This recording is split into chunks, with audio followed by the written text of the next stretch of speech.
svjetlosni pozdrav, vi gledate kanal Akademija ličnog razvoja, ja sam Slobodan Maslić, s nama je tu naš divni Srđan Đorđević, politikolog i čovjek koji se bavi proučavanjem starih Slovena.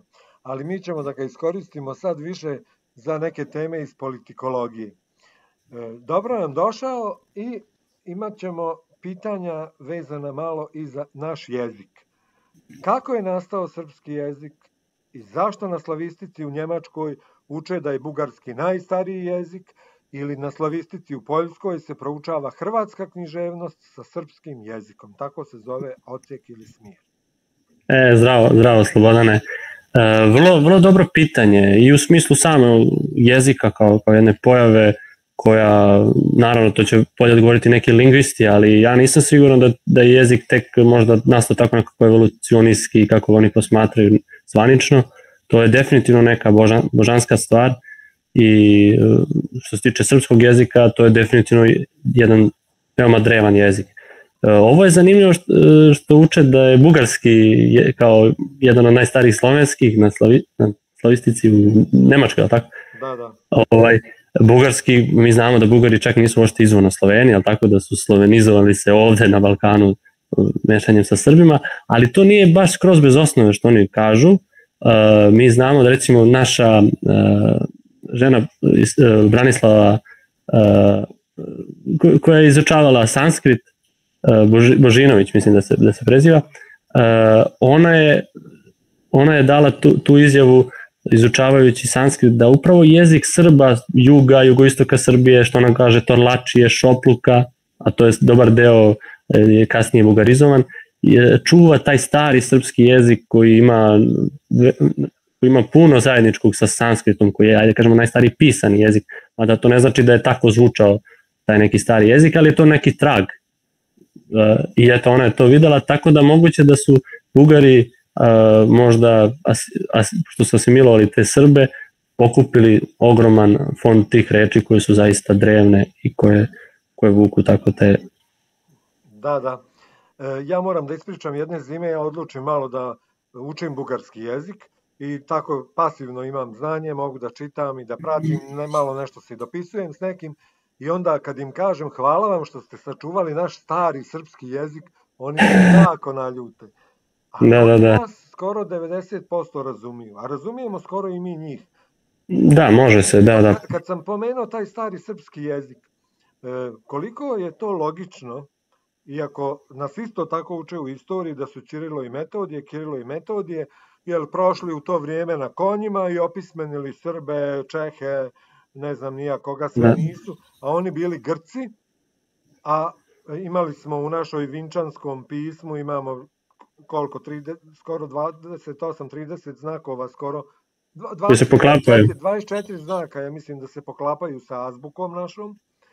I kad pogledamo danas uz Facebook i uz sve te medije da ne možeš lako tako da nekoga opismeniš, oni su to na konjima, pa eto, interesuje me tvoje mišljenje. Da, mislim da je čak i zvanično se kaže da su oni, inače oni su iz Soluna, i sad navodno njima da li majka ili maćeha je kao slovenskog porekla, kao da oni u Solunu su mogli znati neki drugi jezik osim slovenskog, srpskog jezika, jer Grci nikad nisu ni živeli u tom delu današnje Grčke. Do Prvog svjetskog rata. Tako je, što se tiče pismenosti, mislim da čak negde i zvanična nauka navodi da su Sloveni svi imali, da su pisali takozvanim črtama i rezama, to su te, da kažemo, runski oblik pisanja koji se koristio za gatanje, za magiju i tome slično.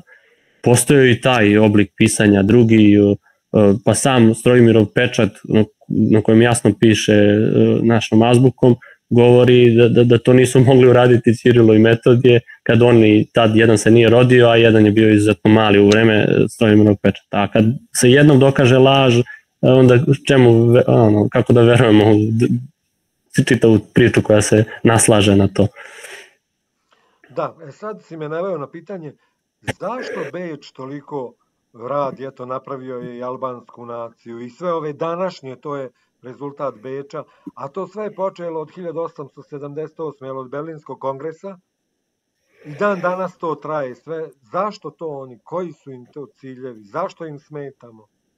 Pa eto, to je zanimljivo da Austro-Ugarska jedno vreme je Srbe zvala Ilirima u svojim dokumentima, jezik ilirski i tako, i samo u jednom trenutku kada su im, tako je, da, rečnik ilirski i to, i samo u jednom trenutku su promenili tu politiku, shvatili su da su im Srbi veliki problem i shvatili su da moraju da se šire na naš prostor, između ostalog i tako što će nam nametnuti jednu istoriju u kojem ćemo mi, jel tako, izgubiti samopouzdanje, izgubiti osjećaj da je ta zemlja naša i tome slično.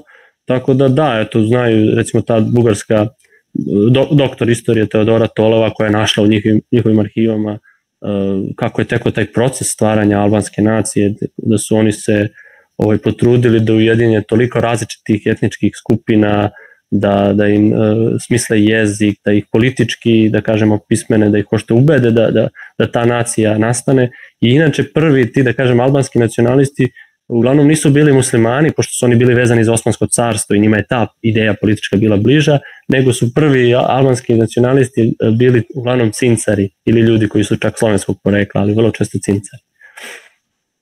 Da. Pa zašto nam se onda sve to danas dešava na Kosovu i Metohiji?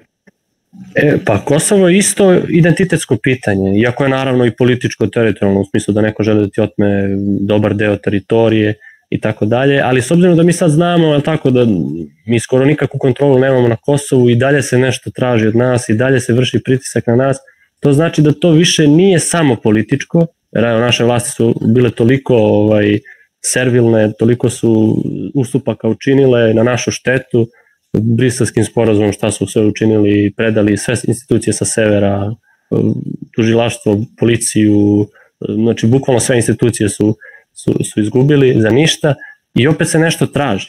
Traži se upravo to da se, što bi se reklo, kuva žaba, da se nama Kosovo na neki način, cela ta priča da mi oguglamo, da odustanemo, da kažemo hajde, da priznamo i to, a zapravo dublja priča jeste da se mi odreknemo Kosova koje nije samo teritorija, to je deo naše, jel tako, to je zapravo naš zavet koji je mnogo stariji i od same istorijske bitke i od hrišćanstva, to je zapravo zavet koji ima svoje predhrišćansko poreklo, vezan je zapravo za taj dan vida, znači jer to je bio zapravo najduži dan, Vidovdan je zapravo najduži dan 21. jun, naravno da je to sa promenama kalendara i religijskim promenama sada ne pada baš na 21. nego 28.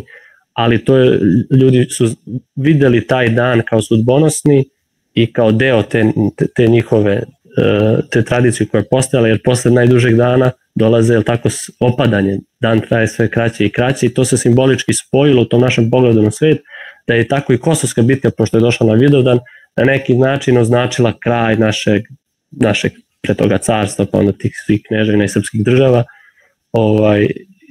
I to Kosovo zapravo kao identitetsko pitanje je veoma važno, jer ako oni uspiju da unište to u nama, to da se mi odreknemo Kosova kao zaveta, sa svim tim plemenitim porukama da treba biti hrabar, da treba biti da izabereš nebesko, a ne materijalno i tome slično, da razore društvo kroz to odricanje od Kosova, onda su oni zapravo rešili sve probleme sa Srbima i zato je to Kosovo kao problem i dalje aktuelno, jer oni se neće smiriti dok ne promene srpsko biće zapravo. Da, obično u Beogradu je to prisutno već kod ljudi, kao oni su tamo misle na ljude i privatnu imovinu. Prodali su za velike pare, kupili stanove u Nišu, u Beogradu, ali dobro, to je privatna imovina. Šta te briga za privatnu imovinu? Da, to je sve lična stvar, šta će neko raditi. Da. A šta ćemo za naše šume, fabrike, ustanove, crkve, zgrade, škole, fakultete, čije je to sve? Kako mogu to da uknjiže kad to nije njihovo? Ono kaže gdje su ovce, pa ne mora biti ta zemlja. Tako da, šta kažeš na to? Da, pa država je toliko naša ulagala i istorijski toliko imamo toga, kulturnih spomenika, crkava, znači kulturnu tu baštinu, to bi bilo zaista suludo da se neko odriče toga i što je najbitnije, čak i kad bi gledali čisto racionalno, znači skroz da posmatramo sa stanovišta racionalnog interesa 2+2 je 4 što bi rekli, nikad se niko nije odrekao teritorije i da je tako rešio neki svoj problem. kad se odrekneš teritorije, neće sad neprijatelj da kaže, dobro, sad sam se zasitio, sad neću više da tražim. Ne, naprotiv, oni će tad osjetiti da si slab i samo će svoju ruku staviti na neko sledeće mesto, želeće da ne znam, ukinu Republiku Srpsku, da pokušaju da odvoje Vojvodinu ili neke druge oblasti. Znači, odricanjem i takvim pristupom ništa se ne rešava, naprotiv, samo se slabi država.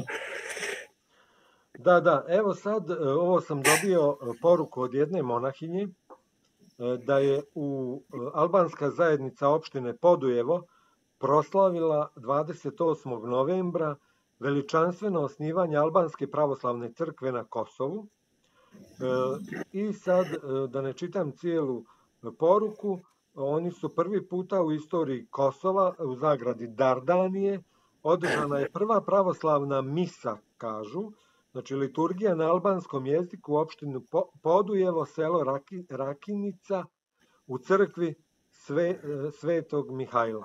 To je našoj pravoslavnoj crkvi. Da. Šta kažeš na to, iako oni sve živo već svojataju i od imena, od istorijske ličnosti, od Skadra, jer Skadar u našim pjesmama, ni u njihovim, oni nemaju neke svoje... Pa da, naravno, oni svojataju sve, oni znaju da imaju podršku iz zapada i prosto nezasiti su u tom smislu, a samo nek se zapitaju šta znači Kosovo na njihovom jeziku, šta znači bilo koji toponim, ne samo na Kosovu, čitava Albanija je prepuna srpskih ili ajde da kažemo slovenskih toponima. Znači vidi se ko je na čijoj zemlji, tako da to je, nažalost, to je očekivano od njih, oni svojataju sve. Druga stvar je što mi imamo takvu kakvu imamo elitu, odnosno državu, odnosno je nemamo i onda dopuštaju sve te stvari da se rade i tako. A da ne pričamo o maltretiranju, sijanju straha Albanaca nad Srbima, da. biju našu djecu, ubijaju našu djecu tamo, i još, da li je to vandalizam ili koju riječ čovjek da koristi kad uništavaju i prekopavaju groblja. Ali pazite, to je urađeno negdje 50. godina, kad je i u Budimpešti, na primjer 1950. kad je taj cijeli srpski jedan kvart Tabanovci bukvalno sravnjen sa zemljom u centru i prekopano srpsko groblje da se zatre trag, jer je jako puno bilo Srba i u Budimpešti. Oni se zovu, imaju čak neki, ostalo im je prezime Raci, Raška. Da, oni su tako nazvali. To oni pogrdno zovu, ali imaju, na primjer, ima i prezime Rac Sabo, znaš, kao Srbin, kao što je Lenđel, to znači Poljak, ili imaju prezime Bošnjak kod Mađara, ili... Da, Horvati, to. Imaju, na primjer, kod Sente ima Tot znači Slovak, imaju Totovo selo, slovačko selo, gdje nijednog nema Slovaka. Da. Kako to? Dobro, da se vratimo, je li to sad vandalizam, to prekopavanje grobalja? Pa naravno, da. To je nažalost tako. I tu za ljudska prava, ove organizacije, to niko ne reaguje, jel? Niko, da, njima su puna usta nekih prava, svih mogućih osim prava, recimo Srba na Kosovu i uopšte Srba bilo gde. To žive u žicama, u getojima, u sred Evrope, jel? U sred Evrope, da. Nije bitno. Dobro, u svakom slučaju podrška tamo tim našim Srbima, pa sad vidjet ćemo šta će dalje da bude. Da kažeš nam par riječi o odnosu Rusija, Srbija, pa možda i Bjelorusija. Da. Zadnjih dana, naročito, mada je već dugo, postoji jedna, da tako kažemo, antiruska propaganda koja više ne dolazi samo sa tih klasičnih NATO, EU pozicija, nego se sada suptilno pojavljuju među kao navodnim patriotima i navodnim, kako oni sebe zove, Srbija frsterima, kao Srbija im je na prvom mestu i odatle oni kritikuju Rusiju na svakom mestu, pritom prikazuju ogromno nerazumevanje politike. Naravno da Rusija jeste pravila greške na našu štetu, ali ta Rusija je pravila greške i na svoju štetu. Još od Petra Velikog, dok su potpuno su promenili svoju kulturu, uveli su tu germansku školu na svojim univerzitetima, izmenili tada i kalendar i svašta nešto i oni od tada prave te greške, ali se svaka njihova greška na našu štetu ispostavila kao greška na njihovu štetu. Oni jesu stvorili bugarsku egzarhiju, samim tim kasnije i bugarsku, pa favorizovali Bugarsku na San Stefanskom miru, sve to stoji. Ali šta je danas Bugarska? I čitav taj niz država, Bugarska, Rumunija, pa sve do Ukrajine, za sve to kriva Rusija. Rusija je stvorila te, ili ajde kažemo kasnije Sovjetski savez je kriv, ali sve to bilo na štetu i Rusije, ne samo Srbije. I šta to nama govori? Da zapravo Srbi i Rusi su čak do te mere imaju zajedničke interese i deo su jedne jedinstvene civilizacije, da kada Rusija pravi grešku, ona zapravo na našu štetu, ona ujedno pravi grešku na svoju štetu. Recimo naš jedan državnik o kojima se malo govori, Milovan Milanović Balačko, koji je doktorirao u Francuskoj prava, koji je bio naš značajan državnik, tvorac Balkanskog saveza, tvorac tih demokratskih i slobodoljubivih ustava. On je čovjek bio zapadni đak i posmatrao je stvari na tom nivou racionalno, 2 plus 2 je 4, koristoljublje i tako. A opet on je zaključio da jedna Rusija možda naše interese ima na 3., 4. mestu, ali ostale zemlje, zapadne zemlje, ne da nas nemaju ni na kom mestu, nego rade uvek protiv nas. Znači, to je čak jedan zapadni đak zaključio bez uplitanja u te kategorije ljubavi, prijateljstva i tome slično. Da. Ovo Bjelorusija i kako su nam Bjelorusi pružili ruku i u vrijeme bombardovanja. Jeste. A mi smo njima sankcije. Da, to je isto, da. Jako tužno da jedna zemlja koja je nesumnjivo bila prijateljska, koja se dokazala i potpuno, bespotrebno uvodi se njima sankcija. Pa čak i sad, Srbija nije uvela sankcije Rusiji i to naravno zato što je ogromno raspoloženje u narodu, tako da se ne uvede, ali je Srbija glasala u Ujedinjenim nacijama, osuđivala Rusiju, donosila razne neke odluke koje su antiruske i vjerovatno čekaju pravi momentum da se možda dodatno skuva žaba pa da i tu pokušaju da do kraja unište te srpsko-ruske odnose. Rusija naravno nije idealna, ona ima svoje mane i nije ih ni danas sve, da kažem, izlečila, ali Rusija jednostavno ne može da se poredi sa zapadnom civilizacijom. Pa da, a ipak je Rusija imperija, svjetska sila. Tako je, imperija. A Zapad ne prihvata polaritet, jer je nestao polaritet bio, pa je sad ponovo se javlja, jel? Da. I evo sad pričaju kako trebamo da idemo u BRICS, pa sad ja ne znam da li se tu mi pitamo ili trebaju oni da nas zovu, ili je to sad neka kampanja više reklamna. Pa verovatno je to drugo, da se nešto izreklamira, da ispadne kao da mi nešto. Da smo mi za BRICS. Da. Dobro, nešto sam još htio u međuvremenu vezano za Rusiju.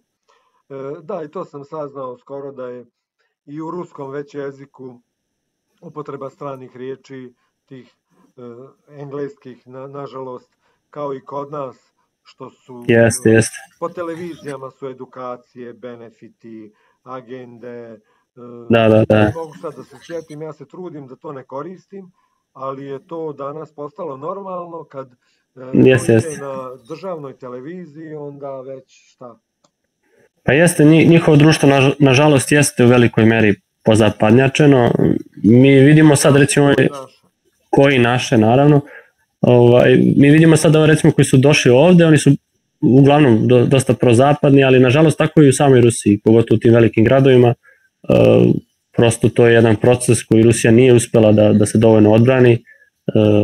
Društvo je poprilično nezdravo u tom smislu, jedne jurnjave za materijalnim, izgubljene su te stare vrednosti, natalitet im je jako slab isto kao i nama, tako da to je nešto što je činjenica i što Rusija mora da reši. Da. A ovaj rat u Ukrajini, hoćeš i to par riječi da kažeš?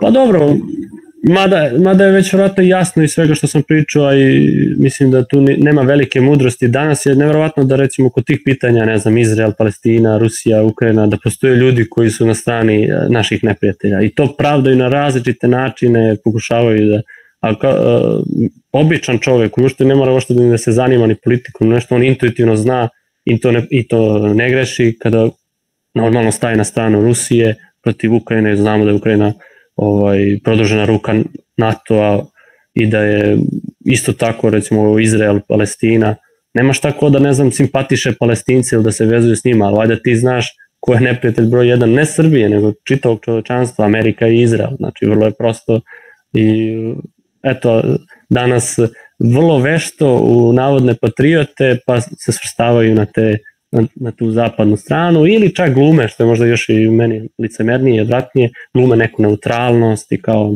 ne treba mi da se mešamo, da se svrstavamo i tako da je. Na Facebooku dobijam sad puno nekih zahtjeva za prijateljstvo, za kredite i za Bog zna šta, to je sad, dobijaju svi, ne samo ja.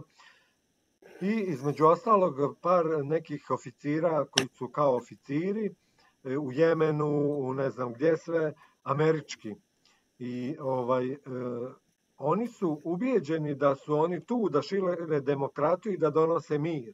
A u stvari to možda mi znamo, Srbi, Rusi, da oni u stvari gdje god se oni nalaze, oni donose rat, patnju, a nikakav mir i nikakav demokratiju. Ali eto, njima je tako u glavi, oni su tako isprogramirani. Oni dobar deo njih zaista veruje u te laži kako su isprogramirani, a dobar njih samo to priča jer zna da ima interes, kao uvek u tim stvarima. Dobro, šta bi nam poručio za kraj ove emisije vezano za političke teme, izbore? Što se tiče inače politike, postoji jedna velika zabluda oko toga da politiku pokreće isključivo racionalni interes i to je možda jedna floskula koja se najčešće vidi u medijima i kod takozvanih analitičara i kod političara. Prosto je nevjerovatno koliko je to uraženo mišljenja bez ikakvog dokaza. Jer kad kažem racionalni interes, oni misle pod time samo na koristoljublje, pragmatizam, želja za parazitiranje. Oni ne shvataju da čak i Zapad, koji uvek teži ka tim materijalnim stvarima, resursima i tako dalje, čak ni on nije uvek racionalan. I on ima iracionalne ideje, negativne pre svega, ali iracionalne, koji ih pokreću. Uzmimo, na primjer, ne znam, Hitlera, da li je on morao da ide na Stalingrad ili je to bila neka njegova sujeta, nešto iracionalno, ali tako, ili je mogo drugačije da reši taj problem. Milion drugih primjera da politiku ne pokreću samo te stvari, 2+2 je 4 kako se misli, nego tu postoji puno iracionalnog. Pogledajte, ponudite nekom muslimanu da uzme svu zemlju sveta, ali da se odrekne Al-Akse ili neke svetog mesta u Jerusalimu ili u Meki, Medini, normalno da će odbiti. Za nekog je to neshvatljivo, ko ne zna prirodu religioznog čoveka. Znači, politiku definitivno ne pokreće samo taj jurnjava za interesom, za materijalnim. To ne znači da je to dobro, da je uvek to što je iracionalno nešto lepo, ljubav, pravdoljublje, ima i toga naravno, kod nekih naroda, ali vrlo često politiku pokreću te stvari koje nisu iracionalne i to je sad, oni su, da kažem, podmetnuli tu laž, da se to uči, da se to tako izgovara, ta floskula. Nažalost, izgleda mi kao da su i sami poverovali u tu laž i to se do te mere primilo i među običnim svetom, ta floskula nema prijateljstva i ljubavi u politici, samo je interes, da, a to važi donekle, ja ne isključujem da je to tačno, ali treba dopuniti s tim da naravno da politiku pokreću i neke iracionalne stvari. Dobro, hvala, blagodarim. Bio je ovo Srđan Đorđević. Vi, poštovani gledalci, ostanite još minut, dva, pogledajte naše reklame, lajkujte, podijelite ovaj video, ostavite neki komentar. A sljedeća tema u druženju sa Srđanom bit će šta pokreće politiku. Pa gledajte nas. Blagodarim i svako dobro, do gledanja.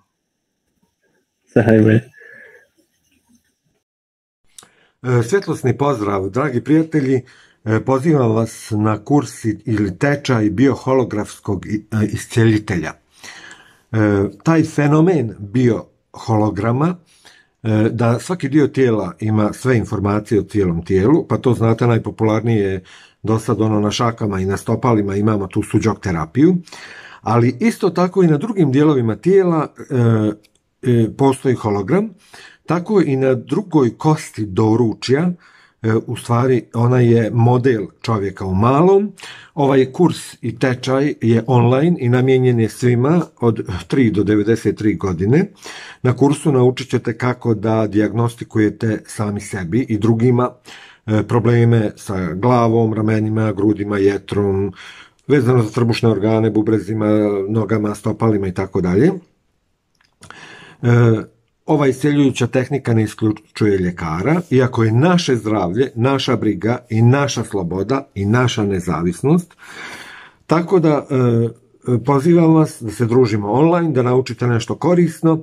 Možete da nam pišete na mail Akademija licnog razvoja, sve zajedno, ono veselo gmail.com. Imate našu grupu na Telegramu i Facebooku, velikim slovima Akademija ličnog razvoja, latinicom. Imate isto na Facebooku grupu reiki.radiestezija. Tu sve možete dobijete sve informacije i da nas kontaktirate. Ja sam Slobodan Maslić, voditelj tog kursa i tečaja i radujem se druženju dobrih vibracija i korisnih. Imajte zdravlje u svojim rukama, jer naša je briga, to je i naša sloboda i naša nezavisnost. Hvala, prijatno i vidimo se.